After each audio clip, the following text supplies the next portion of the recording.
Hai, Assalamualaikum semua dan salam sejahtera. Saya Vin Haziq bertemu kembali. So, hari ini adalah pada 9 Mac 2026 kita nak melihat kepada pergerakan FCPO untuk hari ini.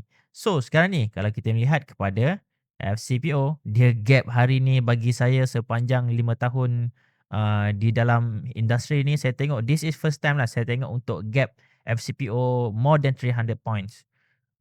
Okay, kalau lihat dekat sini closing dengan opening lebih 300 point. Okay. So,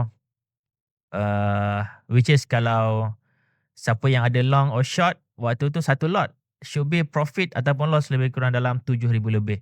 Lebih kurang lah. Kalau kita tengok kepada waktu perang Russia-Ukraine dulu pun, paling-paling banyak pun 200 lebih lah, 200 lebih tick sahaja. So this is my first time lah saya tengok dengan gap dengan more than 300 point. This one pun lebih kurang dalam 200 lebih saja saya tengok.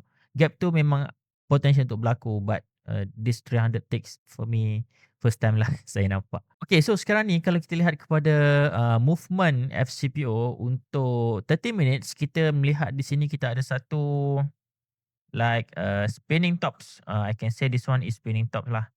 Kita ada spinning tops kat sini. I can say now still uncertain. Nak kata bullish pun tak, bearish pun kena tunggu confirmation.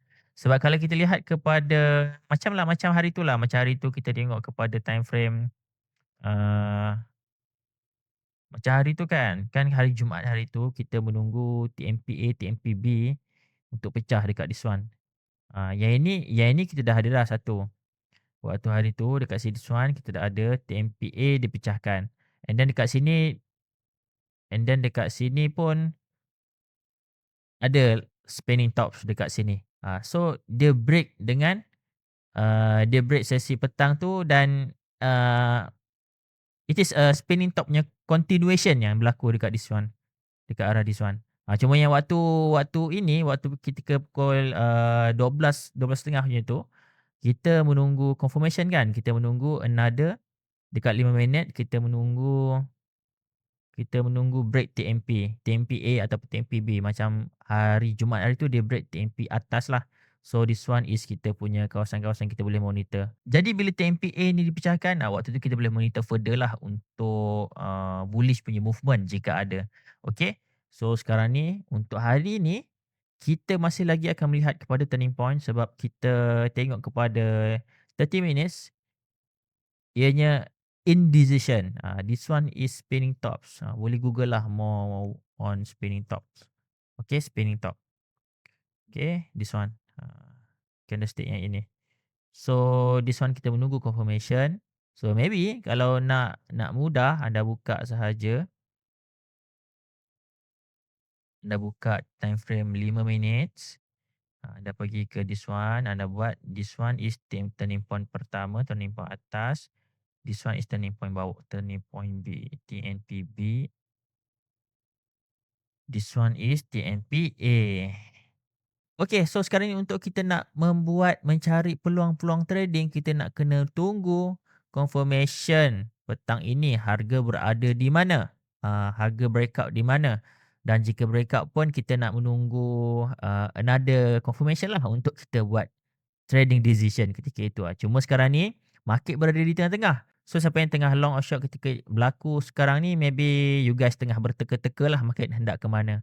So sekarang ni kita wait sama ada harga boleh ke TMPA untuk membuat continuation ataupun harga akan pergi ke TMPB untuk reversal berlaku. So that is kita punya point of view lah untuk sesi akan datang ni macam mana untuk sesi jangka masa yang pendek ni nanti. Sebab sekarang ni kita dah nampak ada beberapa price action lah yang sedang terjadi, iaitu kalau kita lihat kepada bullish harami pun kita nampak ada satu bullish harami dekat this one. Inside bar lah we can say, ataupun we can say spinning tops yang tengah terjadi. So ini memberi tanda-tanda tanya di manakah breakout tu akan terjadi. So kita menunggu untuk tengoklah bila market open nanti, kita menunggu apakah dan ke manakah ianya akan pergi. So keep monitoring, kita menunggu sama ada TMPA ataupun TMPB. This one saya gunakan chart 5 minit lah. Kalau 5 minit, make sure anda monitor very very close. Okey, so insyaAllah itu saja untuk update video kali ni. Kita jumpa di update akan datang. Terima kasih.